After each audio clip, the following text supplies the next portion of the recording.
হে viewers, আসসালামু আলাইকুম।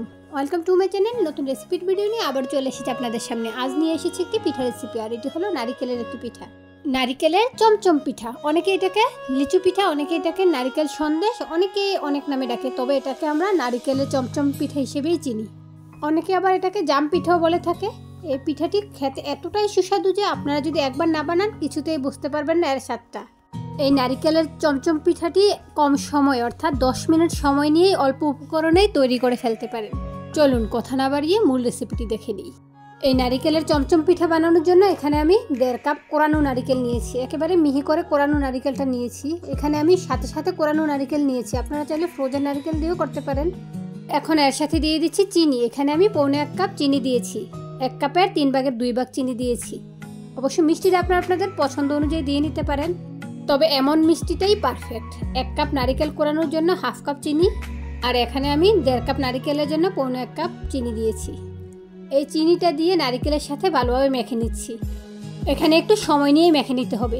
এখানে প্রায় 5 মিনিট সময় নিয়ে আমি মেখে নিই। এখন সুন্দর একটা স্মেলের জন্য দিয়ে দিয়েছি 1/4 চা চামচ পরিমাণ এলাচ গুঁড়া। এটা আপনারা চাইলে স্কিপ করতে পারেন, তবে দিয়ে নিলে স্মেলটা সুন্দর আসে। আর এখানে আমি বেশ কিছুক্ষণ সময় ধরে এভাবে মেখে নিচ্ছি, যতক্ষণ না পর্যন্ত নারিকেল ও চিনি মিশে যাবে, নারিকেল ও চিনি থেকে পানি বের হবে, ততক্ষণ পর্যন্ত এভাবে মেখে নিতে হবে। আর অবশ্যই মেখে নিতে হবে, কারণ এভাবে মেখে নিলে এর থেকে পানি ভাবটা বের হবে। তারপরে আমি আটা মিশিয়ে নিব, কারণ এর মধ্যে আমি কোনো পানি ইউজ করব না। পানি ছাড়াই পিঠাগুলো তৈরি করে নিব। এখন এর সাথে দিয়ে দিচ্ছি আমি 1/4 কাপ সয়াবিন তেল। রান্নায় যে সয়াবিন তেলটা ইউজ করি সেটা আমি এখানে দিয়ে দিচ্ছি। দিয়ে আবারও ভালোভাবে মেখে নিচ্ছি। আর এই তেলটা দিয়ে নিলে এই পিঠাটা ভিতরটা খুবই সফট হয়, শক্ত হয় না, মুখে দেওয়ার সাথে সাথেই মিশে যায়, আর খেতেও অনেক বেশি ভালো লাগে। তাই এই তেলটা দিয়ে নেওয়ার চেষ্টা করবেন। এতে করে পিঠাটার উপরের অংশটা ক্রিস্পি হলেও ভিতরটা একেবারে সফট থাকে। এই তো দেখুন, বেশ কিছুক্ষণ মেখে নেওয়ার পর নারিকেল ও চিনিটা মিশে গিয়েছে। চিনিটা গলে পানি ভাব বের হয়েছে। এখন এর সাথে আমি অ্যাড করে দিব ময়দা। ময়দার পরিবর্তে আপনারা আটা দিয়ে ওই পিঠাগুলো রেডি করে নিতে পারেন। এখানে আমি প্রথমে 1 কাপ দিয়ে নিয়েছি। 1 কাপ দিয়ে ভালোভাবে মেখে নিচ্ছি, প্রয়োজনে পরবর্তীতে অ্যাড করব। অবশ্যই লাগবে, তবে 1 কাপ দিয়ে ভালোভাবে মেখে নিচ্ছি প্রথমেই, তারপরে এর পরের ধাপে আর 1 কাপ দিয়ে নিব।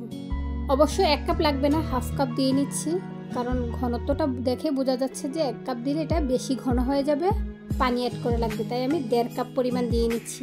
পরিমাণটা আপনারা শুনে নেবেন, এতে করে পারফেক্টলি আপনারাও তৈরি করে নিতে পারবেন। এই 1/2 কাপ দেওয়ার পর আবারও ভালোভাবে মেখে নিয়েছি। এই তো 1.5 কাপ ময়দা দিয়ে এই পিঠার ব্যাটারটা রেডি হয়ে গেল। এখন আমি পিঠাগুলো তৈরি করে নিব। এটা রেস্টে রাখার কোনো দরকার নেই, কারণ চিনিগুলো শুরুতেই নারিকেলের সাথে গলে গিয়েছে। এখন হাতে তেল মাখিয়ে আমি পিঠাগুলো তৈরি করে নিব। আমি হাতের মুঠো 1 মুঠো পরিমাণ ডো নিয়েছি। আপনারা কোনো কিছু দিয়ে মেপেও নিতে পারেন, তবে আমি যেহেতু চমচম সাইজের নিব 1 মুঠো পরিমাণ নিয়েছি। এটা দিয়েই আমি পারফেক্টলি এক সাইজের পিঠাগুলো তৈরি করতে পারবো। আপনারা চাইলে একটা চামচ দিয়ে একই মাপের নিয়ে পিঠাগুলো বানাতে পারেন।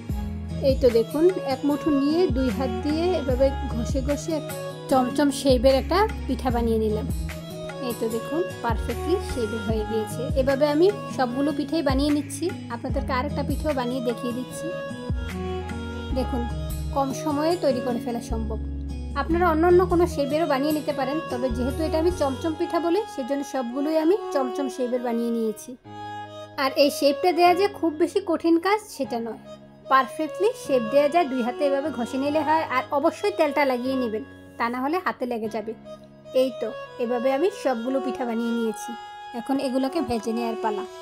চুলায় প্যান বসিয়ে দিয়েছি, এর মধ্যে তেল গরম করে নিয়েছি। তেলটা খুব বেশি গরম করা যাবে না, কিছুটা গরম হলেই পিঠাগুলো একে একে দিয়ে দিতে হবে। আর তেলের পরিমাণটা একটু বাড়িয়ে দিতে হবে, কারণ ডুবো তেলেই ভেজে নিতে হবে। তাই আমি একে একে সবগুলো পিঠা দিয়ে দিচ্ছি। আর তেলটা দেখুন, খুব বেশি গরম নয়। পিঠাগুলো আমি একেবারে অল্প আঁচে ভেজে নিচ্ছি।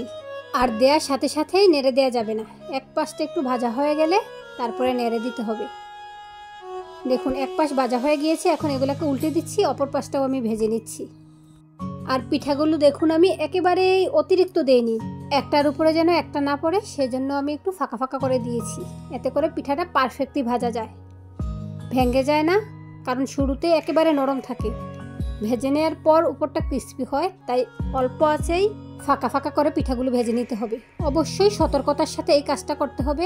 আর এখানে খুব বেশি তাড়াহুড়া করা যাবে না যে চুলার আঁচটা বাড়িয়ে দিয়ে আমি ভেজে ফেলবো, তা নয়। এতে করে পিঠাটা ভালোভাবে কুক হবে না, উপরের কালারটা চলে আসবে, পারফেক্টলি কুক হবে না। এই তো দেখুন পিঠাগুলো ভাজা হয়ে গিয়েছে। এখন আমি চুলা থেকে এগুলোকে তুলে নিচ্ছি। দেখুন মাশাআল্লাহ কালারটা অনেক সুন্দর হয়েছে, পারফেক্টলি ভাজা হয়েছে। একটা ছাঁকনির সাহায্যে তেল থেকে তুলে আপনাদের জন্য সার্ভ করে নিয়ে আসছি। এই তো দেখুন পারফেক্টলি পিঠাগুলো ভাজা হয়ে গিয়েছে। আমার নারিকেলের চমচম পিঠা রেডি। উপরটা একেবারে ক্রিস্পি হয়েছে আর ভিতরটা একেবারে সফট। দেখুন একটা পিঠা বাংলাম, ভিতরটা একেবারে সফট, উপরটা ক্রিস্পি হয়েছে। রিয়েলি এই পিঠাটি খেতে অনেক বেশি মজা। যারা এখন এই পিঠাটি বানিয়ে খাননি, আশা করি তারা বানিয়ে খাবেন। আর যদি বানিয়ে খান তাহলে আমাকে কমেন্টে জানাবেন আপনাদের পিঠাটি খেতে কেমন হয়েছে। আর যারা এখনও চ্যানেলটি সাবস্ক্রাইব করে নাই, চ্যানেলটি সাবস্ক্রাইব করে দিবেন। আবার চলে আসবো অন্য কোনো নতুন ভিডিও নিয়ে। সে পর্যন্ত সবাই ভালো থাকবেন, সুস্থ থাকবেন। আল্লাহ হাফেজ, আসসালামু আলাইকুম।